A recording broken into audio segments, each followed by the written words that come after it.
was? Loveland. Loveland. Loveland. Love, love. Alice. It's occasionally a difficult thing. It's not Alice's fault at all. She's directing us this morning, but it's occasionally a difficult thing because the earpiece distorts things every now and again. Now, Loveland, do you want to know if we have a piece of elephant? We do have a piece of elephant. That also sounds horrible. The piece of elephant is here. I'm not going to attempt to take it down now whilst I'm busy talking to you, because you know what will inevitably happen is I will knock skulls flying everywhere. James will come sprinting out of the camp, which is just a few meters away, brandishing a stick or something similar, if I smash any of his tent specimens. So I'm not going to drag it out now while I'm busy distracted talking to you, but I'll try and get it out. It's unbelievably heavy. Probably a femur of an elephant, but I'll take it out and I'll give you a sense of scale. I think this probably weighs, I'm trying to think now, I picked it up, what did we conclude it came, probably weighs in the region of around about possibly 20 kilograms, which is over 40 pounds, which is extraordinary. An absolutely massive animal, of course the largest animal we get. However, Ali has made it to some not quite equally as large animals.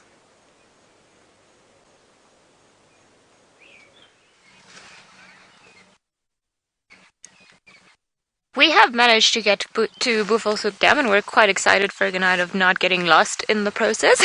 And even more excited to find out that there are, no hippos at the moment, but we promise you there is not only one, there are two, which is quite unexpected. So this is quite good weather for hippos. It's overcast and it's nice and cool, so it wouldn't be surprising for them to actually come out and start feeding at this time of the day. I was secretly hoping that would be the case, but I think maybe they just indulged and went eating until too late last night or early hours this morning. As you can see, this particular hippo over here is not that awake. And I think the other one has just resorted to sleeping underneath the water. It's funny, look at those eyes. They almost look sleepy like your pets do, and like they want to be awake, but it's hard to stay awake in such weather. You see, this is probably one of the most interesting adaptations that hippos have. You see, their head is not like our normal heads. If you see them from here, the ears and the eyes are on top, and the nose is just below. So this is perfect for them, just to keep an eye out, to see and hear what's happening all around us. But should they have to, they can very easily go underneath the water and then just stay away from everything for a couple of minutes at a time. Maybe I would say 8 to 10 minutes if it's the case of an adult hippo. That's how long they can hold their breath for. See all the nostrils opening up, getting air, poof, all the way down.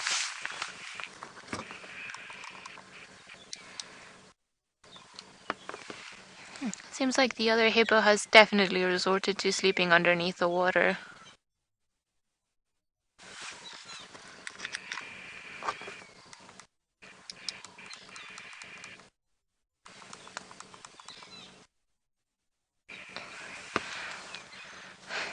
Alright. We would really appreciate it if you turned for us and maybe put on a show. That would be quite good. If you guys have any comments or any questions to send through to us, remember you can always use the hashtag Safari Live, and we'll do our best to try and answer any of your questions. This particular moment though, it seems like it's a very lazy, what day is it today? Saturday. Okay, a very lazy Saturday morning for everyone out in the bush. I'm sure, well, if you can imagine, right now, if you had this weather, you would much prefer to be all cozied up in bed, probably with a nice hot cup of coffee and just taking it easy. And it is pretty much what some of these animals are doing. You can see the hippo is very much asleep. The other one hasn't even come up to say hello since we've arrived. Oh, are you gonna yawn? Maybe just drinking some water. You see, all I had to say was threaten him. Ah, there's another nose.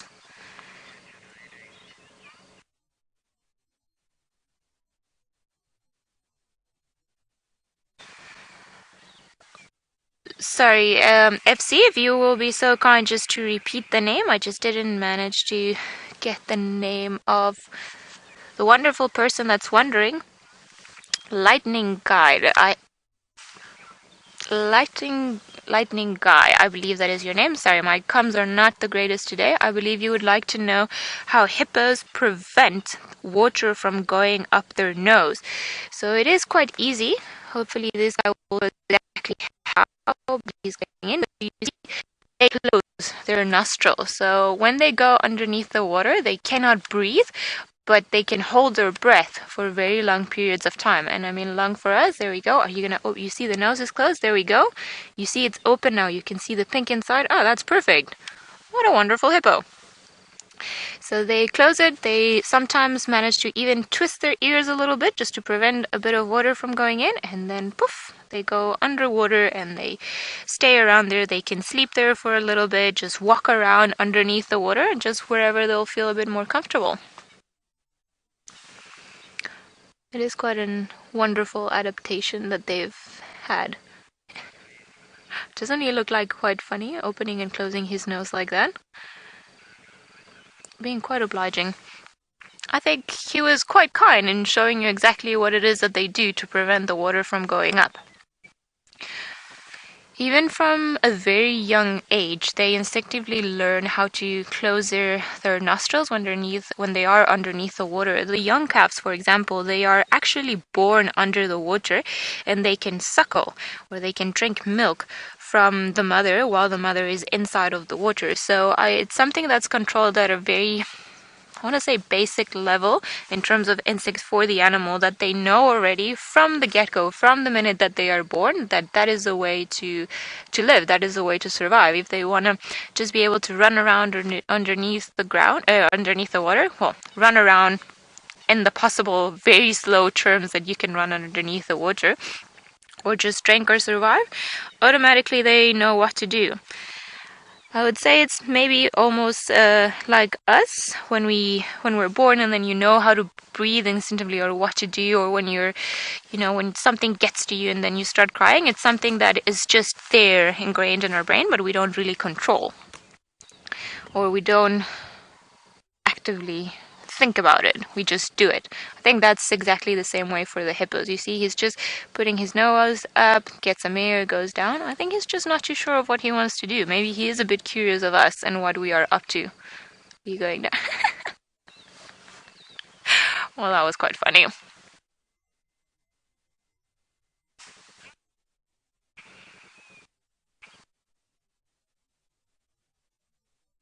Hannah, Colorado, you would like to know what is the pressure of a bite from a hippo jaw.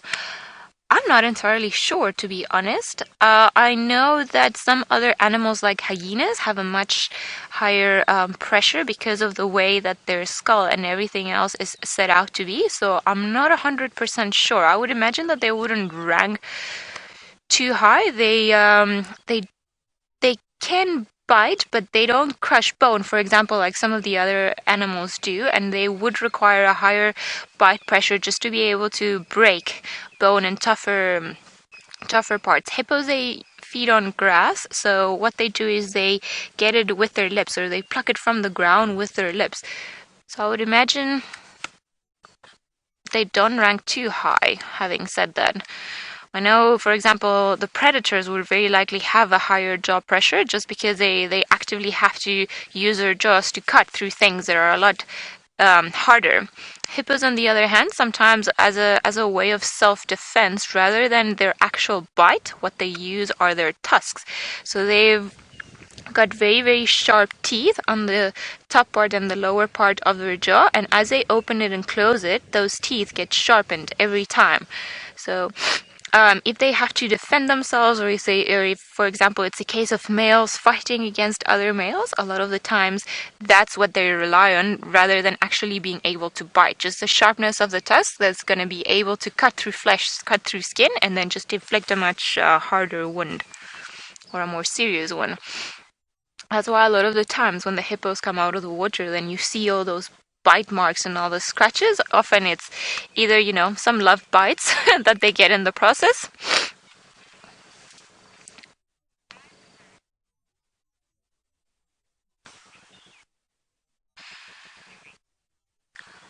Louis, thank you so much for your contribution. You have found the answer about their bite force. It's about 1,100 psi, I want to say. Would be interesting. Could you, if you're feeling very researchful, just find out how that would compare in terms of the bite force of a hyena or maybe a lion? Because I think that would be able to give us a bit more perspective on who bites harder.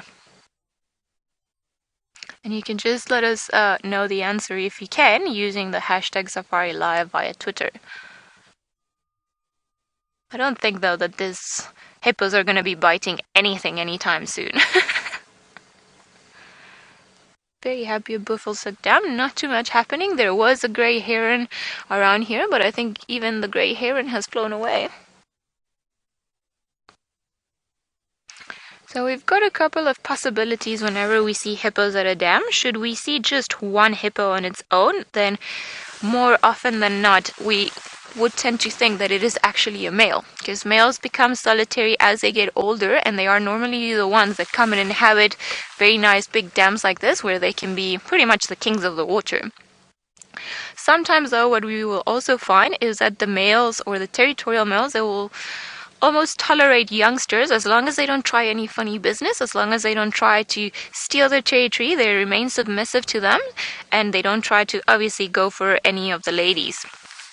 Sometimes what would also happen is when we see more than one hippo in a particular area, could be the case of a female with a calf or a young one.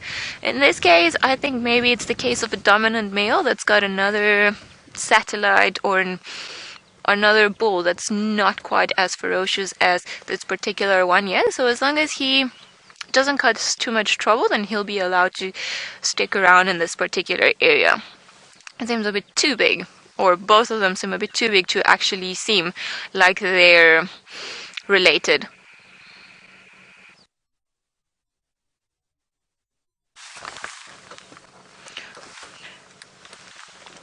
Okay, that's gone down.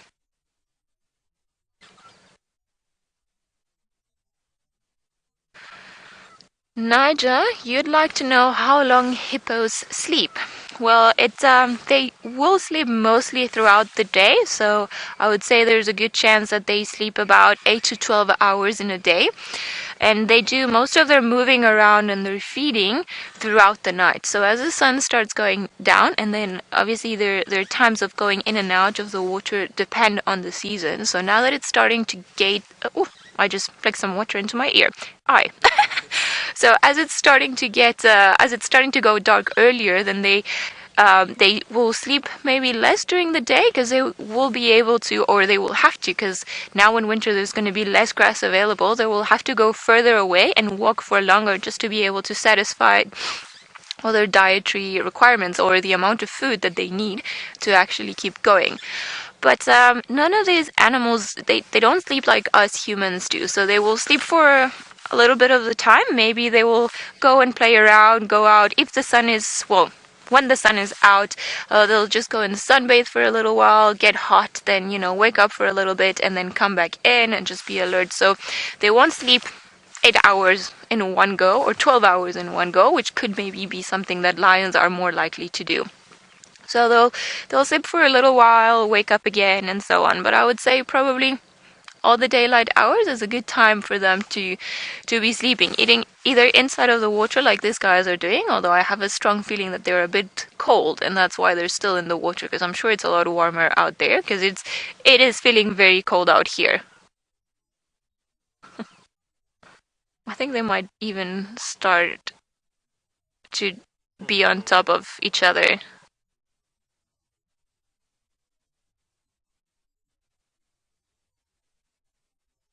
Louis, that's quite interesting. Turns out that I might have been entirely wrong. So the bite force of a hippo is actually stronger than the one of a hyena. So apparently the hyena bite force is 1,100 psi.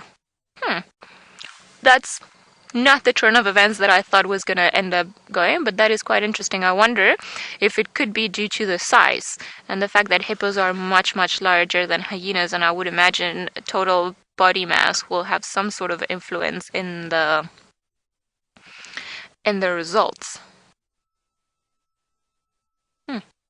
But that is quite interesting. Probably gonna go back and read more about the bite force, because that's just threw me off entirely of everything I've ever read or everything that I've always thought I knew, which is wonderful, because I mean it'll always keep me interested.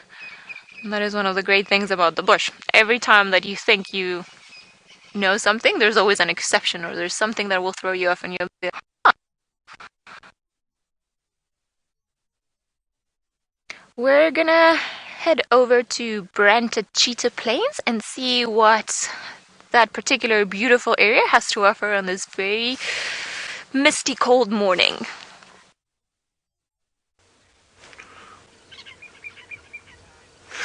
It offers us some shivers, but Vim and I have been hard at work while we've been away, and we found the tracks of a male lion, but unfortunately he has decided to vacate. But just to show you how difficult tracking is in this weather and after the rain. Now, a male lion is a big heavy creature which is normally quite easy to see his tracks. Now, this is one of the more clear tracks that we've been following. Some of them are just little scrapes in the sand. So here we have the back foot there, with the toes going over the front foot. There is the toes of the front foot,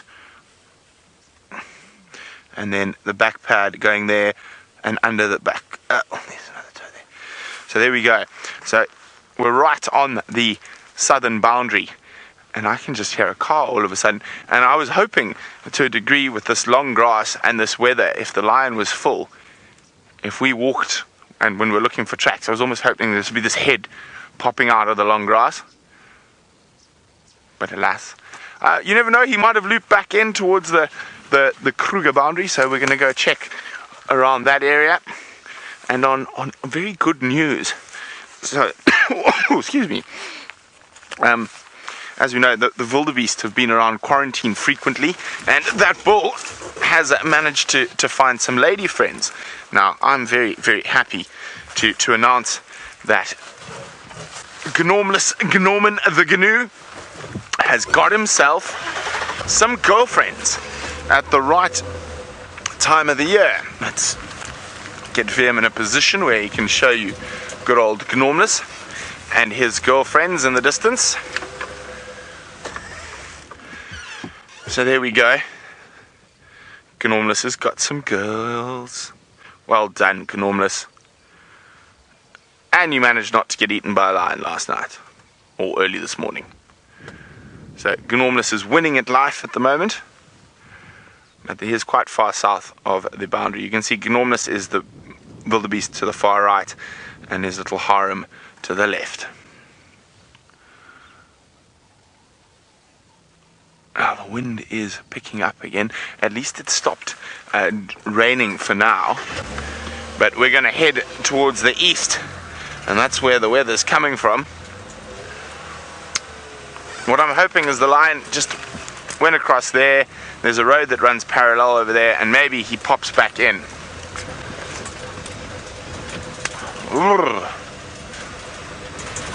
No sign of the Cheetah brothers just yet, but we haven't checked the northern open areas yet. We were on those lion tracks, and they're tracking in after rain and in this weather with the light being quite difficult. It does take a little bit longer to follow tracks than it would on a nice bright sunshiny day.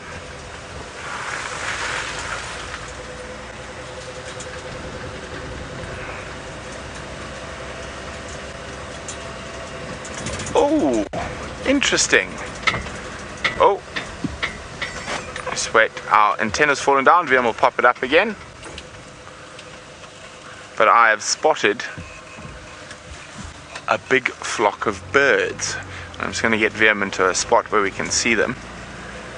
Now, this is the most numerous bird in the world. Flocks of over 4 million in a single flock have been recorded, and there seem to be a couple of hundred at least buzzing around here. And it is, of course, a very tiny bird called the red-billed Quelea. Look at that, isn't that beautiful? Now, I've been in places in northern Botswana, a place called Lake Ngami, where they actually darken out the sun.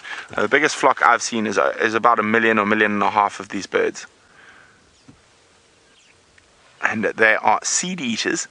And of course, that extra rain at Cheetah Plains has probably attracted them, because they do have multiple, well, they don't feed in the same areas every year. Look at that. Or maybe more than a few hundred. I love how they swarm together. Oh, lovely camera work, VM.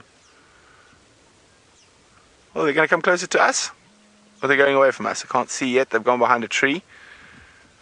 Ah, there they are. Now, there's a couple of flocks. That's the biggest flock. That is the biggest flock that I've seen in my time here. That is so cool.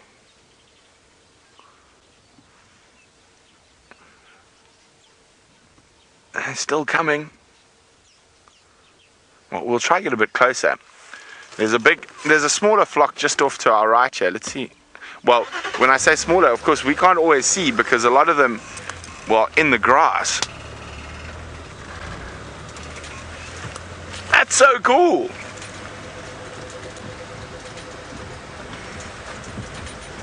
It's amazing how they're sort of like a wave that they roll.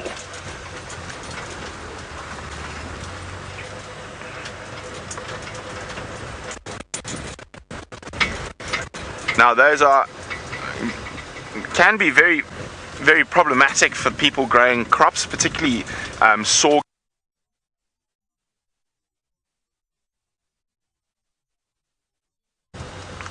Now, there have been some very interesting eradication programs of Queleas in certain parts of Africa. None have succeeded. And a lot of times it seems if the population takes a knot, they breed even faster. So there was a stage where they were using napalm on the roosting trees of Queleas, but fortunately that didn't last too long. Okay, oh, here they go out of the tree. And they're up ahead of us now.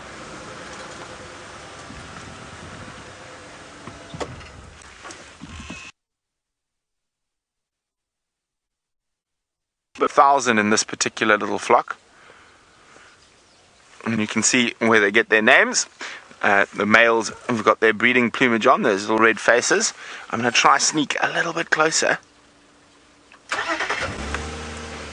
This is so cool. I mean, I haven't seen big Quelea flocks in ages.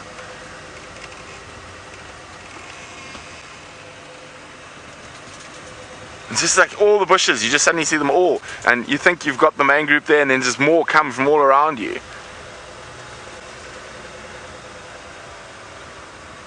Maybe we'll get a straggler and we can see the red face nicely.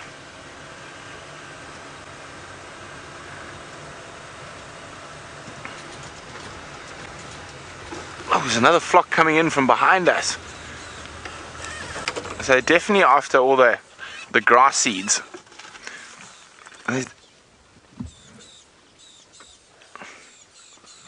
And literally the bushes are littered with them. Now, when we find big flocks of Quelea, you must always look out for predatory birds. Vim, just give me just go back to the left slightly. A little bit there, a little bit more to the left. And zoom. A little bit to the right. Lion grass. Look like a lion. Sorry. Oh, keep quiet, testiculars. The Queleas are not after your insects, they're after the grass.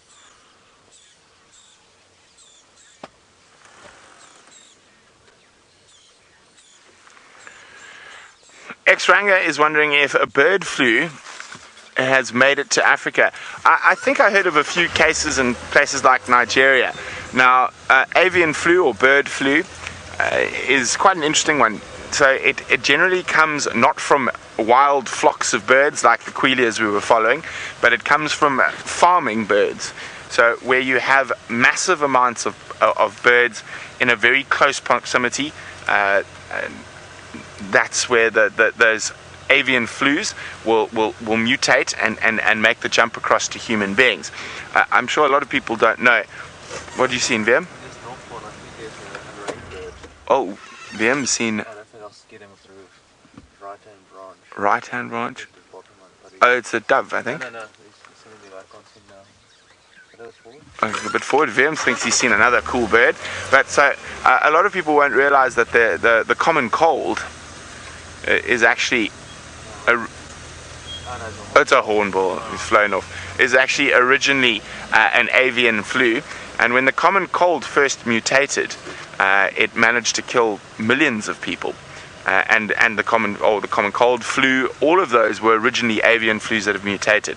Now, so there's a very interesting thing with a lot of these avian flus, mad cow disease, swine flu, and all of that is that because the animals that are being farmed are in such close proximity to the people, that those viruses are able to mutate much quicker than they would, say, out in the bush like this, and that's why they jump across.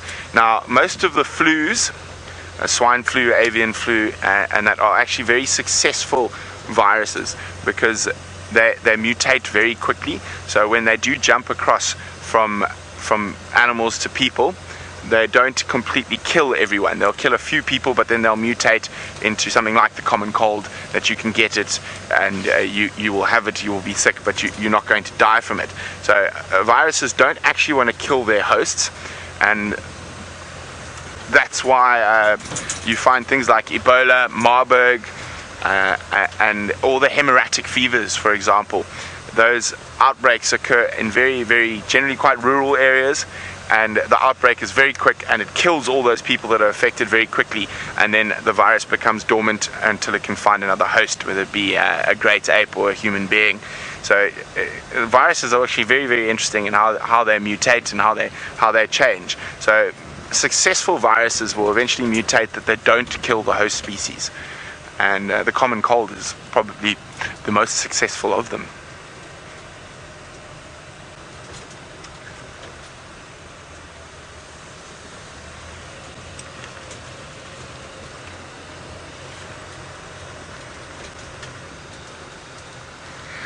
Wild bills wondering, do big flocks of birds like the Queleas only have one leader? No, they'll have multiple leaders, and there'll be some communication in case there's a predator or something. And I think a lot of their defense mechanism, you saw how they moved all together. One moves and they all follow.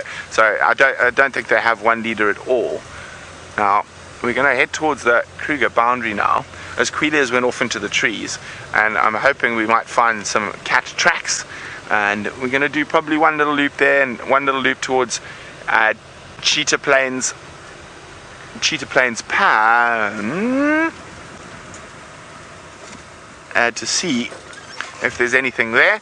But there we go, there's a lovely bird, and that's actually the tracks I saw on the road were from a Swainson's spur fowl. And you can see that big spur on his leg. Sorry, Vim. You can see there that they use for fighting. Now that's really, really impressive. Now, the same way a rooster would fight, and the spur fowl will fight with that massive spur. Well, while the spur fowl jogs off and we keep checking for a sign of life on Cheetah Plains outside of our avian friends, sounds like Jamie's got something to decipher. I'm completely honest, I went to go look for a button quail, and while I was searching, I came upon this crime scene right in front of our tent. I'm so aggrieved, I've got to cough. Right, now that we've got that under control, I think it is safe to say that whenever this poor creature met its fate, it was before the rains. How do I know that? Well, it's been raining right up until now. Plus, the feathers are completely and utterly waterlogged. And whatever it was, I'm trying to work out if it made a mess like this, the suspect made a mess like this, or if it was the wind and the weather conditions that have made our detective work that much harder to complete. So, let us start with the identity of our poor victim. What on earth has been caught and mangled here? And I'm going to show you one of the more intact pieces of this poor victim's... I'm going to try to. one very sad, very mangled feather in black and white, which leads me to conclude it was a guinea fowl. The victim was a guinea fowl. So, I've got my board over there of all of the different facts that we need to consider when solving a crime. Oh, Gendre's about to go tumbling head over heels over the buffalo skull. You're right there, Gendre. Whatever decided to do this did it in a very awkward position, did it not, Gendre? Right on top of our guy ropes that hold up the tent and stop it from blowing away. Right, so we have the identity of our poor bird victim. It was a guinea fowl. It was a guinea fowl that was killed by something. And I'm trying to get the pieces of evidence, and I think we actually have a very, very strong clue here. Have a look at the ends of the feathers. They've been broken. They've been plucked quite cleanly, but the ends, the tips, have been broken off. So we've got a list of possible suspects, and I'm going to start listing them now. Let us see if we can work out what killed the guinea fowl outside James's tent. Unless, of course, James has been playing mad scientist again and I'm just not aware of it. In which case that throws all the theories completely out of the water. Perhaps he had a dead guinea fowl that he was dissecting? Don't think so. I don't think James has been in the tent in quite a while. I don't think this is the work of mad scientist Henry, but we'll put him on the suspect list nevertheless. So he can go as suspect number 1. Can I call him a mad scientist? Is he going to be offended? Nah. Mad scientist. Ooh, this pen's about to die. Henry. Okay, he's suspect number 1, but I'm pretty sure he has an alibi. So we might have to cross him off our list. Eagle. Owl. Cat. It sounds like eagle, owl, and cat. It sounds like the beginning of some bizarre poem. Like the owl and the pussycat going to sea. Motive. Food. There can be no other motive for the death, the foul death, of our poor guinea fowl. Except maybe in the case of mad scientist. Except maybe, okay, food. Or possibly, good point, Gendre, good point. Food or deranged. Is that can we use that as a motive? We're going to go with it. Deranged. Much like myself this morning, apparently. Deranged. Question mark. I was going to put education, but I think Gendre's word is better. Weapon. Talons. Oh dear. Karma's about to come back and bite me. My pen's falling apart. James has been sabotaging things. Talons. Teeth. Okay, obviously I'm playing around now, but this does actually add up to something relatively valuable, because it tells you a little bit about the threats that our poor guinea fowl have to face in life. Shall we say Mr. or Mrs.? Sex unknown. Can't really do that. Time of death. Pre-rain. That really narrows it down, does it not? Now I'm playing around. Lots of things eat guinea fowl. They are a relatively easy bird to catch. Not for a human being, of course, but for the animals out here. Our suspect, I've not included jackal on the list. They will eat guinea fowl if they can get hold of them, but it's relatively unlikely to be a jackal. I've put cat. That could include serval, caracal. You know, it could even have been a genet, although it would have been a very, very industrious genet to take out a guinea fowl. Because, do you mind? This is a murder investigation. Stop laughing at me. Just wait for the arrow-marked babblers to finish their story. They know who did it. Witnesses. They're goading me. Because despite being compared to one, I don't actually speak arrow-marked babbler. Right. You did get them there, Chandra. Shh. Can you hear the sound of them coming through? Sort of. It's probably a bit faint. They are cackling away at me, hence the name arrow-marked babbler. The ripped feathers, not cleanly plucked but broken off at the tips, is the thing that's making me veer towards either an eagle or an owl. Now, an eagle, it's absolutely possible. Actually, eagle, I probably should have just put diurnal raptor, because it's not necessarily an eagle, but it probably was, just in terms of size. Something like an African hawk eagle, a Wahlberg's eagle, a Marshall eagle. All of those are possible suspects in terms of what might take out a guinea fowl.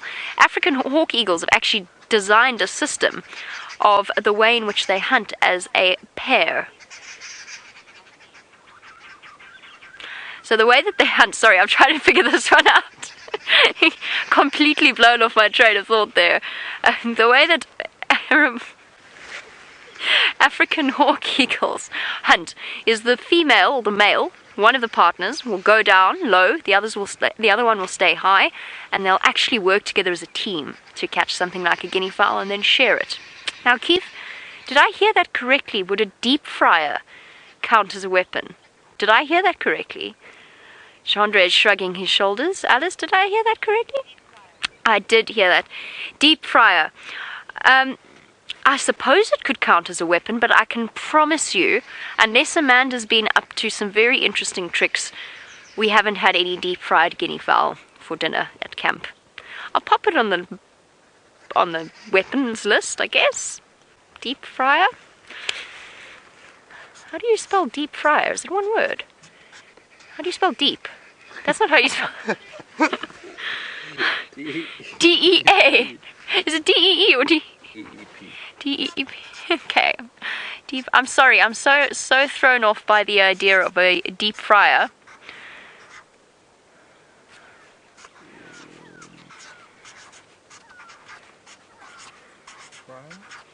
That's not how you spell fryer either. No, I've lost my mind. I actually usually can spell, you know, fryer, rather than a fry, just a really deep fry. Fryer tuck is just really, really deep.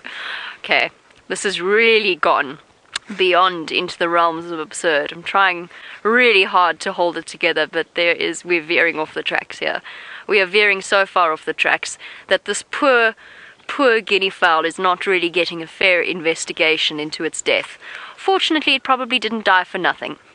The other thing that it might have been is an owl, particularly a Varro's eagle owl. They tend to hunt guinea fowl when they're roosting at night. Guinea fowl roost up in trees at night. We actually had an amazing sighting actually at Inger's, back where we all used to live between there and the Manuletti camp, before the days of the Djuma research camp, the DRC, where a Varro's eagle owl caught a guinea fowl out of the tree, and it was with Scott and Nikki. I remember us all sitting around the fire absolutely astounded that this has just happened right next to us. Generally, when an owl catches a guinea fowl, it tends to move it away and find a spot to go and eat it and pluck it. I don't know who killed our poor hapless guinea fowl, but those are the suggestions. I don't think cat, just because it's quite a messy killing. It's quite a messy crime scene. Cats tend to be quite neat.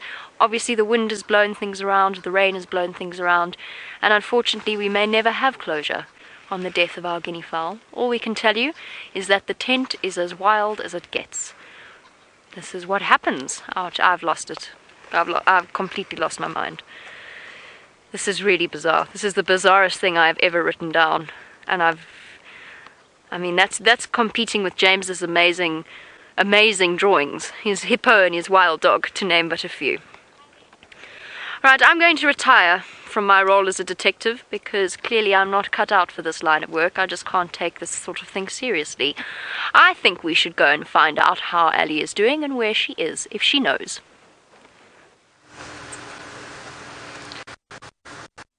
Jamie did a good job with her detective work. I must say, I was giggling a bit. James Henry was one of the culprits. I would have thought that maybe if the guinea fowl had been calling outside of his room really early in the morning, you know, those instincts might come about. But glad to know it was something else. We are still looking for pretty much anything that would like to move in this weather. It seems that a lot of the creatures are just cold and hiding away. So we haven't had all that much luck. But alas, we'll carry on, and I'm sure something unexpected will pop anywhere along the road. So Africa, we are ready. You can this is any time now. We are done. Maybe I should, you know, be a bit more convincing. Ah, look at this.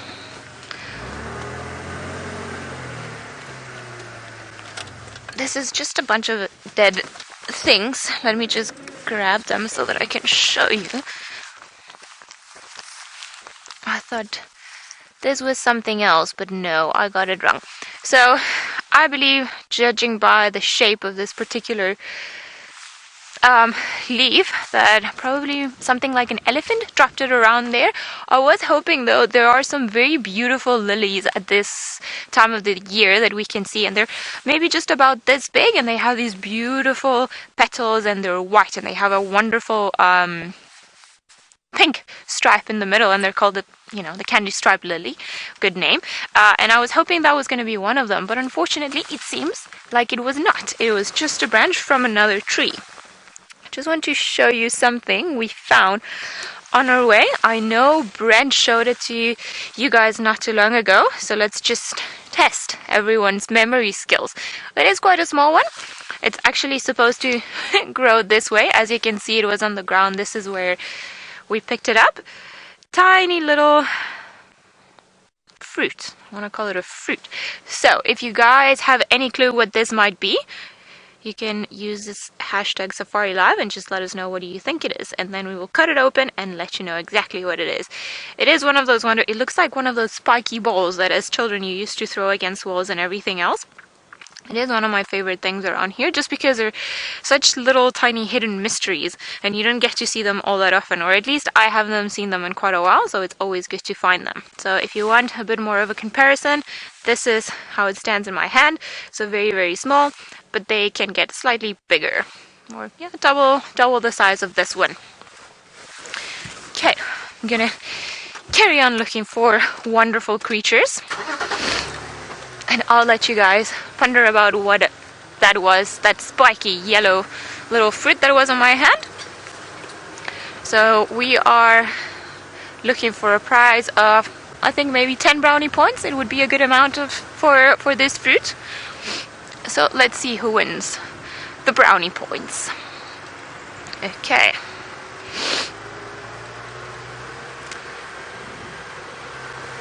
Seems like Ferg and I got a bit excited because we could see the sunshine in the distance, or well, maybe sunshine is a bit optimistic, but there was light. So in hopes that we might see some later on today.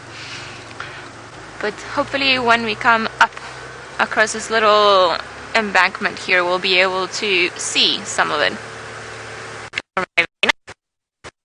I think the weather's just playing with our feelings at the moment.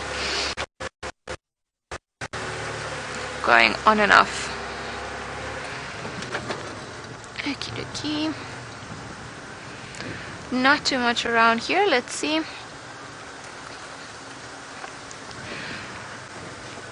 Okie dokie. Right, so my best guess is that most of the animals are just hiding in areas where it's a bit thicker. The wind has started to pick up a little bit, or at least in this particular area. So when it's cold like this, they will go into thicker bush where it's slightly harder to see them, just to keep warm, because it's already been rained on the whole night, and the last thing that they want is a very, very cold breeze coming a bit further. Just even lying down and having a bit of a snooze. Oh, seems like the car didn't want to go there. Alright.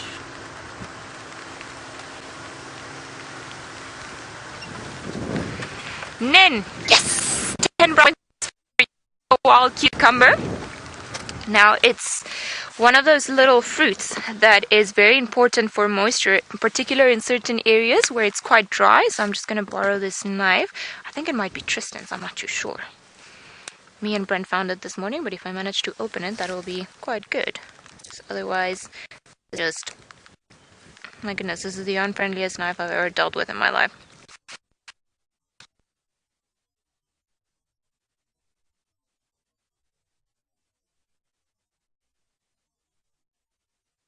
May seem. Alright, so no, we cannot open it because I have a very unfriendly knife with me. But anyway, it's called a wild cucumber because if we could, and I'm going to keep on trying eventually to open it up. If we open it up, you know, it looks exactly like a cucumber, like the ones that we get at home. However, it's not as refreshing in terms of taste. Like, you know, it's one of those bitter tastes that when you try it, your face just goes like, and it's not too good. But it is very important throughout the year because it is, you see, this little one will still have to grow and it will hold all the moisture inside. So as it gets drier during the year, it's a very important source of water for some of the creatures around here. Especially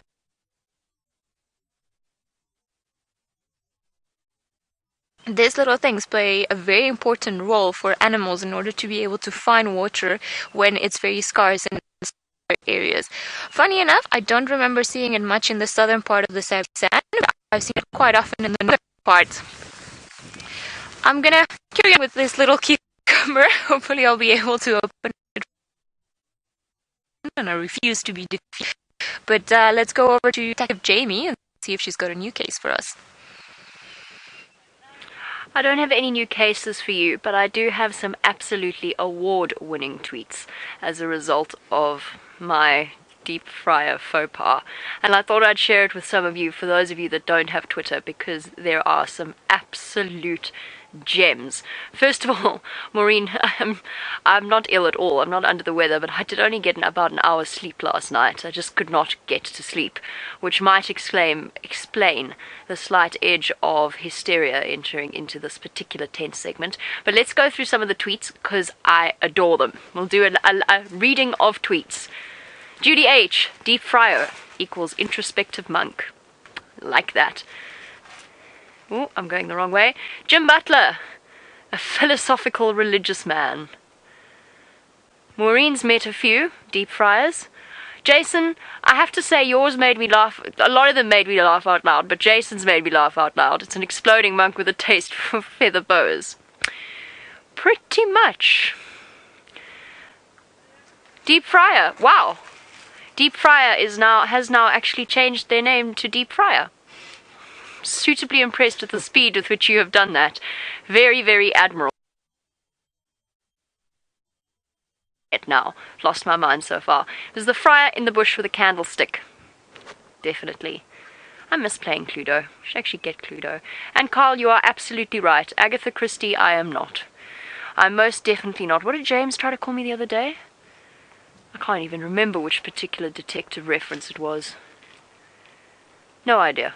But James tried to call me something else. But I can't say that I'm a particularly good detective. Jessica Fletcher, thank you very much, Alice. You're doing a marvellous job of directing your second show, by the way. And Sally, thank you very much. I really appreciate the fact that you understand my brain freeze, although you're absolutely right. It is somewhat more embarrassing when it happens in front of an audience in such a manner as this. It does happen, though. Right, what shall we talk about now? I was going to show you the warthog skull with respect to the hippo skull, not for any other reason than it's the only flat skull that I could find, hence why it was there. I did also sit on it a moment ago, and I have to tell you that it was a decidedly uncomfortable experience for all concerned, presumably for the warthog as well, although perhaps he doesn't mind being dead at all. But I was thinking about the hippo, the shape of the hippo's skull, and the way that Ali was talking about it earlier, before I found the murder scene. And the fact that in the way that a hippo's head is shaped, this is a warthog, by the way, but the way that a hippo's head is shaped is very similar in sort of the length of it, as well as the fact that the nostrils sit on the top, the eyes sit on the top as well, and then of course the ears up here. And interesting to know what it is about a warthog that's made this evolutionary design. Hippo is pretty easy to understand. They sit in water, and it makes sense to just have the tops of their heads poking out. Chandra, how do you feel about a sudden surprise bird? Make your life very difficult, I know, but it is being very convenient, and it's one of my favorites. I know it's terrible light for birding, but they're all gathering, and hopefully if we creep up on them, they're not going to fly away. It's the joy of the tent. No, don't leave. Oh. It's a group of red-billed wood hippos, or green wood hippos as they're now known. But they don't want to be on camera. There was a certain inevitability to that. Got it. Oh, well done, Chandra. Oh, you see. Chandra, you haven't got rusty, huh? In your time apart from your camera. No, I don't think you have at all. Chandra, of course, marvellously skilled and our most practiced bushwalk cameraman, I would say. All right. Alice, do we have any pressing questions that we could talk about or chat about? Since I do feel as though we've covered pretty much all of the skulls around here. I did promise I was going to get that elephant bone down, and I started the process, and then there was just this avalanche of skulls threatening me, and I have to say it got quite intimidating. The thought of all of those things falling on top of me, first of all, and then of course Mr. Hendry's reaction, should he return to find his tent decimated.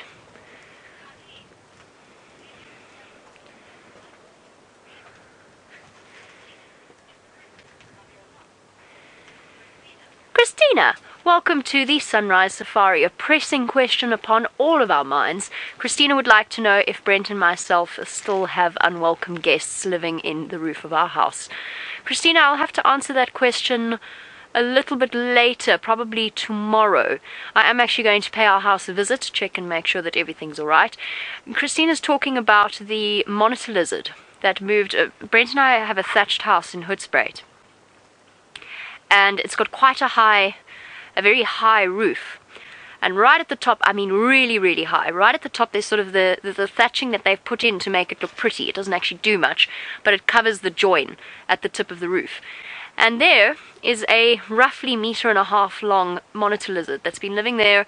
I don't know if it's coming or going, or if it's been there the entire time, but it appears, as far as we can tell, to have been there for the last 3 months, possibly feeding off our family of bush babies, which I have to confess I'm quite sad about. The tent is blowing away. Please don't blow away, tent. We appear to have a minor intrusion of the sides of the tent. I don't know if it's still there. It would have been very, very tricky for us to remove it. I actually called the reptile centre for advice. There is a reptile centre just outside of Hoedspruit, and he suggested quite calmly to just let it move on its way when it wants to. The problem with monitor lizards being, you know, carnivorous is that, like all carnivorous creatures, the scat is particularly foul smelling, and that's even more offensive when you know that it's piles of your favourite bush babies that it's depositing on your dining room table. It is, of course, a reality of working out here. They're very strong, and he would be very, very tricky to get out. So I'm hoping, because he's got a way to get out, he's obviously coming in and out through the hole at the top, and there's a big knobthorn tree outside. I'm hoping when I return today, torch in hand, that I will find that our somewhat unwelcome guest has gone, because if he has not, I'm going to have to start charging him rent, because that really is, I feel, taking the cake a little bit, and I'm a little bit worried about adverse possession at this stage. You know, they say that possession is 9/10 of the law, and since Brent and I aren't often home in the Hoedspruit Wildlife Estate, who knows, I might come back to find an entire family of monitor lizards have moved in, set up camp. I don't know if our unwelcome visitor is still there. I will tell you a little bit later, probably tomorrow. I'll let you know. Watch the space. Right, speaking of the other half, who has to be concerned about the unwelcome visitors, let's go across to Brent.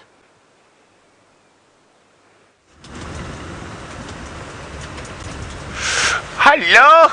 We're still cold. We're back from Cheetah Plains, and we have some impala and some waterbuck. Hello, guys. There we go, little baby fluff ball. And waterbuck are really fluffy normally, but they're even fluffier when they're cold. And there we go, joining mom. Now I've got a trivia question for you, and it's all about waterbuck. Now, we have two different types of waterbuck in Africa. We have the common waterbuck, which we are looking at right now, and we have the Arathusa waterbuck.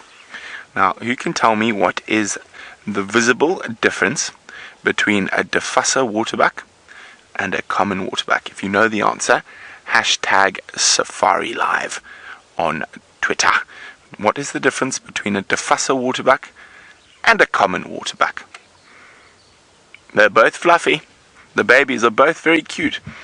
They both have those specialized glands at the base of the neck that secretes that oily substance that makes them slightly more waterproof than the other animals. See, they look far more comfortable after a wet morning than the impala or other antelope do. So cute. Now, speaking of things that are cute, we're sort of fingers crossed. It's been a cool, cold morning that maybe Shungile or Hosana have crossed back into Djuma. So we're going to go slowly along the same area where we started the safari and see if we have any luck there. Now, it seems to be getting colder, but I think that's just because we're a bit damp and the wind is a bit stronger. Definitely not warmer, and you can see my fingertips are going blue. Brrr.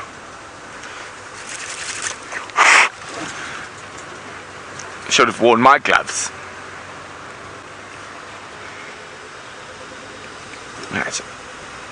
Now the cloud cover's lifted a bit, so I mean we might get a bit more sort of drizzle throughout the day, but hopefully by sunset safari it's a little bit higher and we don't get too much rain then.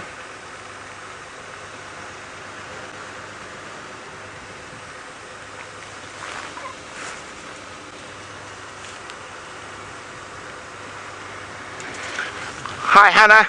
Hannah is wondering about Easter traditions and are there any in Africa?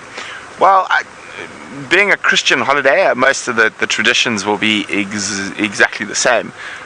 We do have a safari live tradition where who painted last year? I think it was Louise and Geraldine. They painted some hard-boiled eggs and they went out. Well, each presenter got to hide an egg for the other presenter to go find. So there's that. That's a safari live tradition on Easter Sunday. So we'll probably do it again this year. But there's no traditions that stand out that are particularly African about Easter. Remember, it is a Christian holiday, so it's pretty much the same, I'd reckon, throughout most of the world. And you get to eat lots of chocolate, though. Viam likes chocolate. Do you like chocolate Easter eggs, Viam? He doesn't like the empty eggs, the big chocolate eggs. He only likes the marshmallow eggs. Now Jamie is the complete opposite. She really doesn't like the marshmallow eggs. I mean, as she won't eat the marshmallow eggs, she only likes the proper chocolate eggs.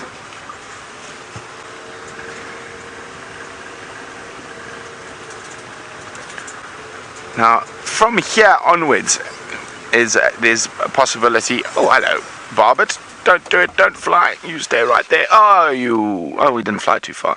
There we go, a crested barbet. Now that it's stopped drizzling, a lot of the birds will be out because there should be some insects that'll get moving. The one thing I'm surprised we haven't seen today after an extended period of wet is we haven't seen any snakes. And quite often after extended wet periods, you'll see snakes out on the roads. But the barbet is probably going to be... We can hear all the birds waking up. There's an orange-breasted bushrat calling close by. Let's see if we can spot it. So now that it's stopped drizzling, it's slightly drier. The birds are going to be out in force and hunting. Let's see if we can spot this orange-breasted bushrat. It is truly an exquisite bird, but it is a skulker, which means it flips and flicks through a quite thick bush normally. It could be in this Timbuti tree.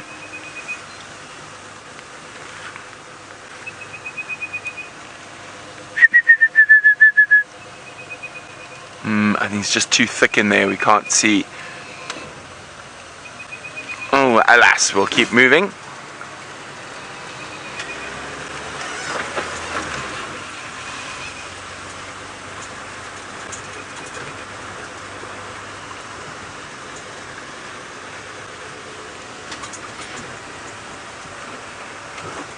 Well done to Aaron, Judy H, and Maureen. You are spot on. So the Diffuser Waterbuck has a completely white bottom with no ring. I actually might have... let's just get down to twin dams first though, check for tracks before I start fiddling, and looking down I might miss something. It has a completely white bottom as opposed to the common Waterbuck's white ring. Now the white bottom serves the same purpose, the following mechanism for adults and other members of the herd. Come on Shongile, come back to say howdy doody.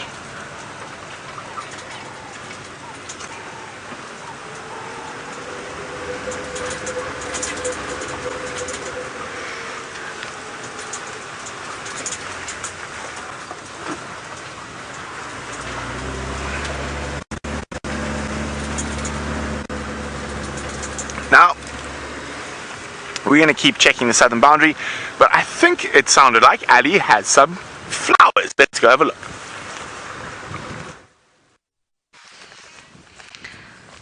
Well, it seems like Brent and I have decided to divide and conquer on all the boundaries, see if maybe there's anything coming in and out that we could potentially find. In the meantime, I have found one of the prettiest flowers around, or one of my favorite ones. This one over here, it's called the flame lily, and I don't know if you can see or if it's quite easy to understand why the name flame, but if you see the flowers, it almost looks like fire, and that's where the name flame comes. Some of the flowers are yellow like this one, and then some of them, actually the tips of the petals are red, so it does look like some proper fire that's coming from the bushes. It is, however, a highly toxic plant.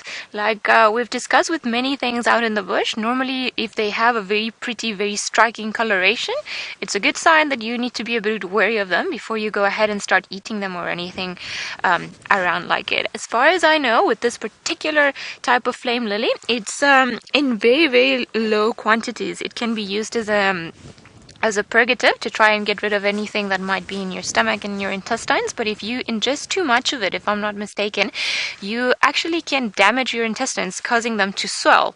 And in some cases, because people have ingested a bit too much of them, it's way too much of them, for whatever reason, it's caused someone's intestines to explode. How crazy is that? All from a pretty little deadly plant that we have around here. But anyway, that's not really the reason why I particularly like it. That is one of the downfalls of this beautiful plant.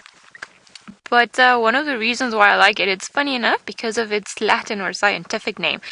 So all of the plants and everything that we see around, and even all the animals, they have an identifying name that categorizes them by families and gender and genus and species and so on. So it's the science or the art of just trying to catalog everything into groups. It's called taxonomy. So the particular name for this plant is Gloriosa superba, which I just find hilarious, because a lot of the times when you hear of Latin names and everything else, it'll have like, you know, some pompous name like Epicerus melampus, which is the impala, or Tragelaphus for the family of kudus, and it's just a very funny word that when you see the animal you're just like, I wonder. A lot of the times also the scientific names come from the explorer or the adventurer or the person that first described them, as a way of acknowledging everything that they've done in terms of taxonomy. But I digress. So the reason why I like it and why this is one of my favorite plants is just because I find the Latin name, Gloriosa superba, such an arrogant name for a flower. Don't you guys think so? It's like the most glorious, the superb flower. So I don't think they could have even tried to make it a bit more of an arrogant name for a flower. It is a beautiful flower, but I think that it might be a bit too much for it. It is a bit a creeper, so normally it will grow from a tuber underneath the ground. So the seeds and everything will be underneath the ground, and as it starts coming out, it has little leaves that grow like coils that allow it to start wrapping around other plants, like they've done in this case of this Xymenia here, and they wrap it around them so that they can slowly start climbing into the light, because obviously the plants, the way they create their own food is through the process called photosynthesis, and it's just pretty much done with the help of light. So if they cannot really get to light, then they're not going to be able to survive. In this case, this beautiful one, it seems like it's doing just fine. Of the two flowers, I think the one on the right, the one that was a bit more open, I think that one's about to die. And normally what happens is they'll flower for a few weeks at a time during the summer, and then as the flower is done and then it's been pollinated, then it dies off, and so will the second one, and then it's again the tuber from under the carry on spreading. Definitely my favorite little things out here, not too common to see. But me and Brent always laugh because we just find this plant hilarious in terms of the name. It's one of the few occasions where a Latin name is actually quite simple to understand. But anyway, we're going to leave it now. Luckily, it didn't go away from us.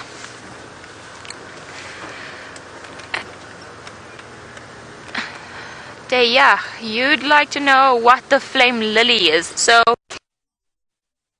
particular lily that we were looking at. So it's a type of, it's a flower, but it's also a creeper. So it's to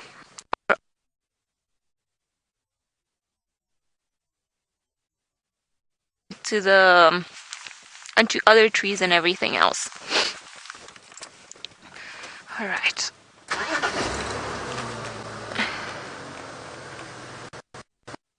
Let's see if maybe we can find another flame lily around.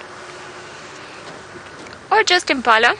We were saying that we were quite lucky this morning. Everything seemed to be up and about, and all of a sudden everything seems to have disappeared. At least the flowers are still there, and so as the trees.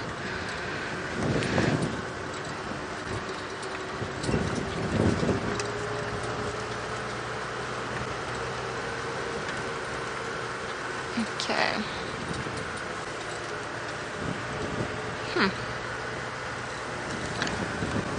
Let's see. Maybe we can find something quite interesting on this tree. Maybe not too much.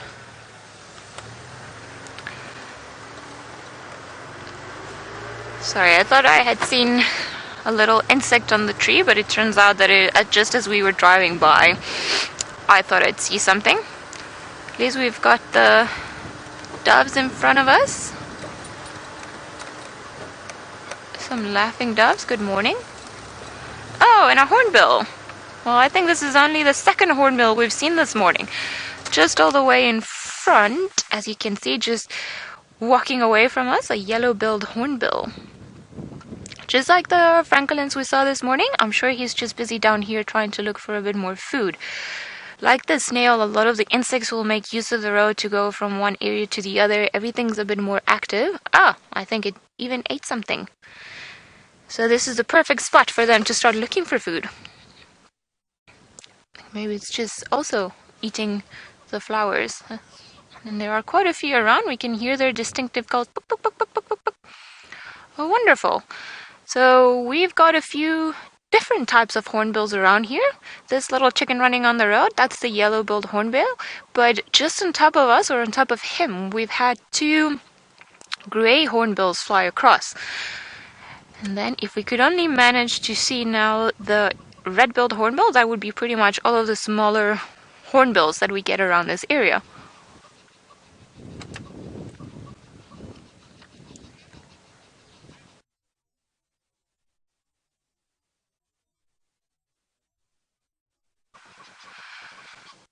Atta, you'd like to know what is the bird with the shortest lifespan in South Africa? I don't have a particular species in mind for you, but I would imagine is one of the smaller birds around. Normally with birds, as far as my experience goes, the bigger they are, the longer they can live for, just because they're able to find more food or compete better against other ones. Whereas smaller birds, sometimes they get very cold very easily, and sometimes they die of this or not able to find so much food. But I cannot really put a name on one particular species that I would think has the shortest lifespan of all of them around. It'll be quite interesting to find out, and I'll definitely research it later on today and just see what I can find. quite a good, interesting question. So we've got the hornbills around here. Oh, is that a red-billed? Let's see. Yes, it is. Oh, this was quite a lucky affair.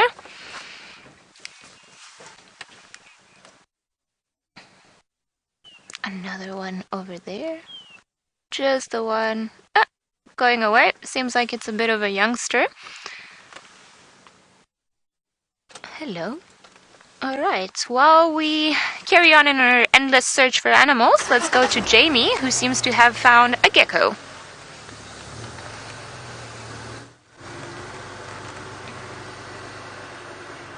And not a gecko, as far as I can tell. Looks far more like a skink to me. But one very, very, very cold little skink. Let me move your stick. There we go. Hi. I'm just using, in theory, the warmth of my hands to help this poor little guy out. So this whole rescue mission started when I set out searching for the answer to Judy H's question, which was about whether or not the egg cases for the Lactrodectus geometricus, also known as the brown button spider, were anywhere around in the tent still, or if they had hatched. And in the box I discovered this poor little chap, who is so cold. That's why it's being so docile. We never ever get a sort of an opportunity to handle these creatures in this way. And I really am, we've taken it out of the box, I really am just trying to impart a little bit of my body heat to this poor thing, because I think it's actually been stuck in that box. I don't think it could get out.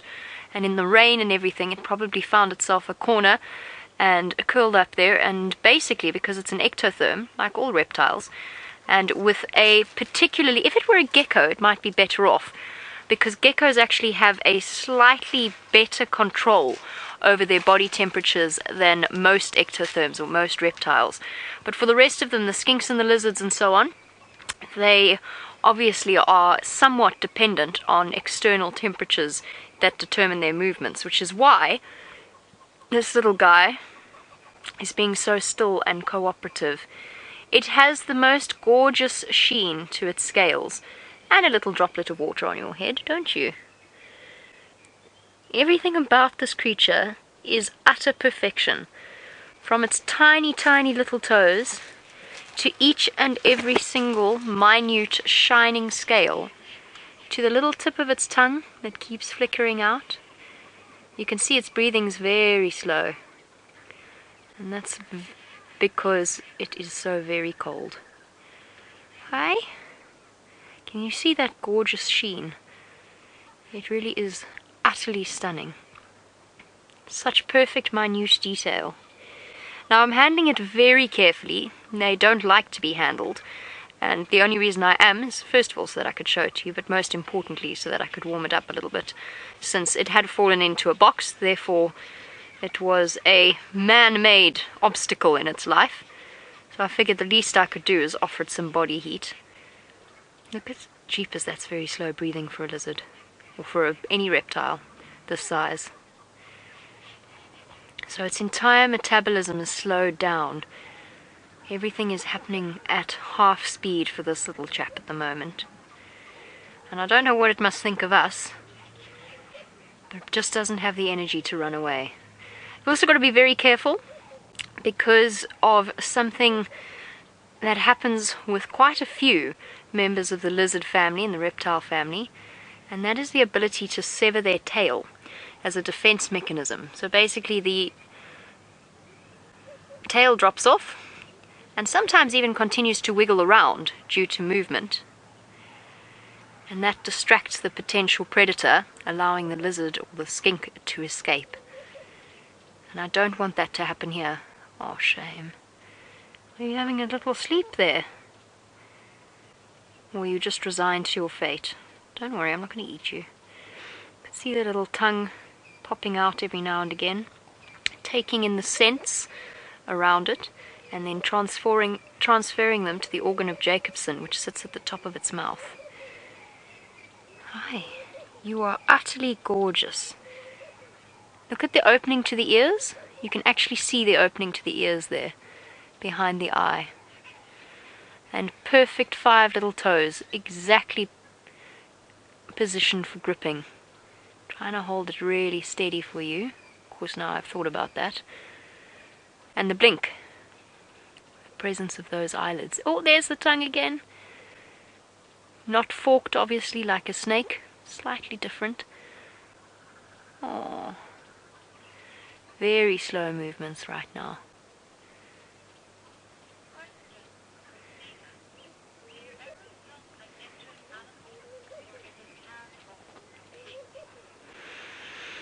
And Christina, while I'm being very hands-on, you want to know if we will ever help an injured animal or if it's hands-off completely. If it's a natural situation, it's hands-off completely. That is the standard policy of the reserve and the standard policy that we follow as guides. And it's actually a very good policy, even if it's very hard on us as individuals. It makes total and utter sense when you think about it properly. If the cause is anthropogenic, in other words, if it has been introduced by a human, if the animal has been snared, if it's been shot, if it has contracted a disease from a domestic animal, if it has fallen into a box and is unable to get out, all of those are situations where we will intervene, we will step in. It's a difficult situation though, because that line is sometimes very, very difficult to draw. But it's a good point, and it's difficult for all of us, and we offer it as an explanation. I spoke about this, not yesterday, the day before, on one of the safaris, about the fact that if we use the Styx cubs as an example, they contracted mange, so did the Nkuhuma cubs. The Styx cubs didn't make it, the Nkuhumas did recover, white muscle disease aside, and that's quite a long story that I'm not going to fully go into at the moment. But the Nkuhuma cubs have basically kicked their mange completely. The poor Styx cubs didn't. But what that does mean is that we've now got genetics flowing through the reserve that is slightly more resistant to mange outbreaks in the future, which is a very, very good thing. But it was awful for us to watch. It was absolutely horrible to see those poor little cubs suffering in the way that they were. But you can't intervene, you can't even intervene to euthanize in that situation, because there might be one that survives. And in that situation, you've taken nature's control away from her. Oh, good morning. Are we waking up? I'm going to try not to breathe on it, because that's really going to upset it.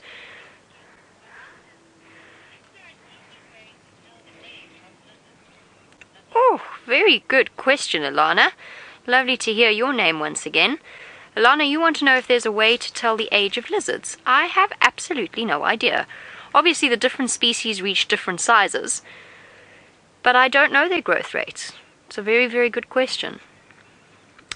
There's no way in developmental terms, because they basically hatch as little miniature adults. So I can't think of something that might immediately stand out. Good question though. I'm afraid to say I don't know much about aging lizards. But ask him. How old are you? Blink once for... wait. I don't quite know how we're going to do that. Shame. It's alright, gorgeous creature. I'm just going to let it revive a little bit longer. I mean, really, my fingers are blue, so I don't know how this poor thing is going to try and extract any heat from my hands. But you can see breathing speeding up, or not. It does seem to be speeding up a little bit. Movements are back again. There we go, little guy. And the sun's coming out. Hey? Isn't that good news? The sun's coming out, which means we can put you somewhere where you can bask, which is, of course, what reptiles do when they need to warm themselves up and go and lie in the sun. And during winter, they eastervate, which is more as a result of a lack of water than a lack of heat, because it never really gets cold enough for them to actually hibernate. But we do see far less reptiles during our chillier season, which is, of course, what we're going into now. I'm going to go and try and find a suitable place to release our little skink and see where it wants to go and warm up. While I do that, let's go and find out how Brent's morning is going. Well, we just went past the hyena den, and not active, unfortunately. And we thought we might have a little spotted hyena action to end the drive, but unfortunately no such luck. And well, that's the way the cookie crumbles sometimes. But we did have that wonderful, wonderful elephant sighting, and we were quite excited while tracking that male lion, but unfortunately he also disappeared. I am hoping the Sunset Safari saves Saturday Cataday, This morning, however, has not. So I got an update on Hosana, and nothing on Shongile, but an update on Shadow and her cub as well. Shadow and her cub were found in Hoffman's this morning. They were heading west, so maybe by sunset safari they could be in Arathusa. And then Hosana is still eating catfish around a drying up pan to the south of us. And they think Shongile is probably around there as well somewhere, but they're not sure. So the catfish are really good food for those little guys, and high protein and high fat, which is always very important if you're a carnivore. But who knows, they might. It's a nice cool day, they might meander quite far, maybe even come back up towards Twin Dams this evening. So they're directly south of Twin Dams on the edge of the Mawati. Now, I have noticed that quite a few of you sometimes get a little bit upset with us, but they say when you see Arathusa or Cheetah Plains post a picture, and you wonder why we didn't go to that sighting, but Arathusa saw Hosana and Shongile. So Arathusa, even though we traverse on Arathusa and Cheetah Plains, they traverse on a lot of properties we can't traverse on. So they are able to go, Arathusa for example is able to go south to where Hosana and Shongile are at the moment and spend time with them there, whereas we don't have traverse in that area. And like when Djuma and Cheetah Plains go up to the north, we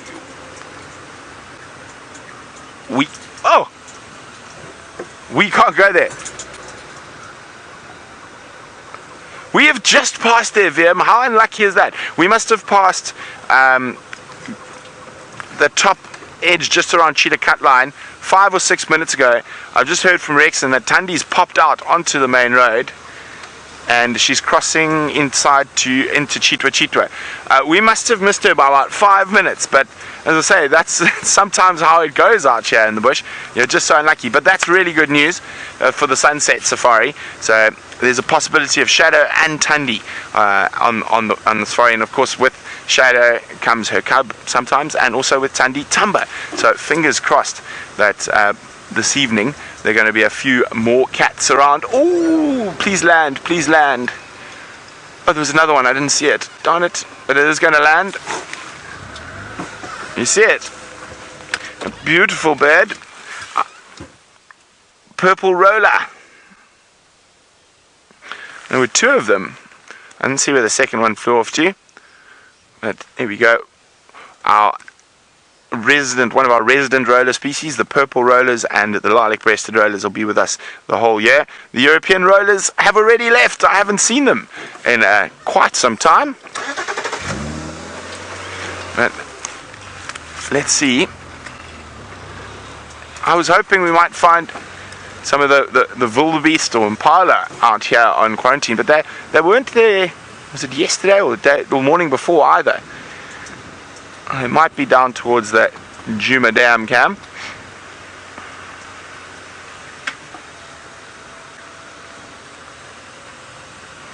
Okay, let's go have a quick look. Ooh.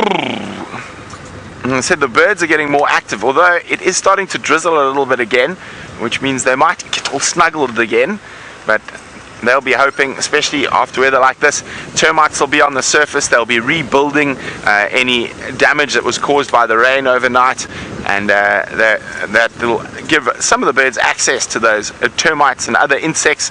Scorpions as well, particularly fond of the rain. It floods up their holes, and then they've got to do a lot of housekeeping the next day or during the night, so it does give certain bird species a chance to get to different bugs and insects that they don't normally get to eat.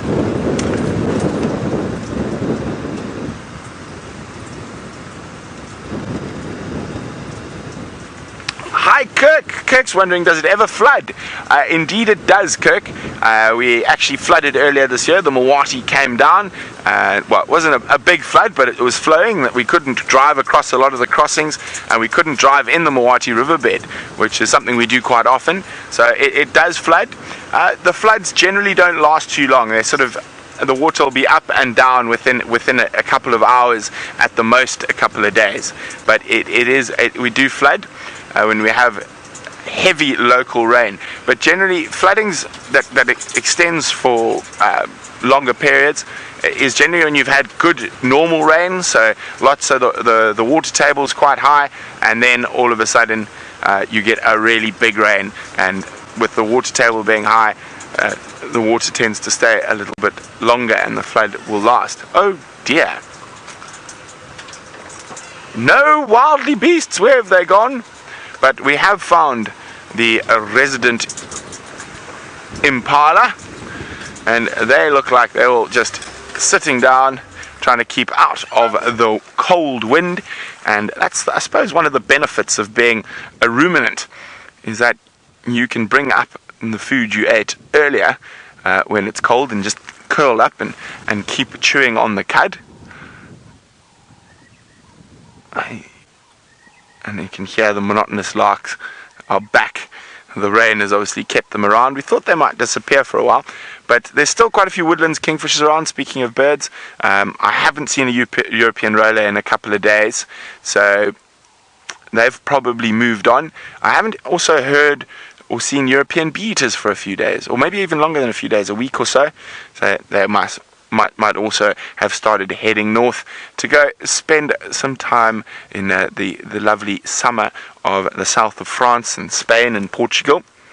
And of course the impala, they're not going to go anywhere. We'll have them all around, this herd around quarantine for the whole year. And we are coming towards the end of our sunrise safari, and from all of us, Jamie, Ali, myself, Vim, Final Control, and everyone, it has been a bit of a quiet catch day, and we're hoping that the sunset safari will be far more feline orientated. We've got a chance at Tundi and Tumba, we've got a chance at Shadow and her cub, and the wonderful thing about the African bush and a cool day like this, you don't know what else is going to move during the day. So the lions might come back, hopefully there's still some wonderful elephants around, but you're going to have to wait a few hours to find out on the sunset safari. So from all of us, goodbye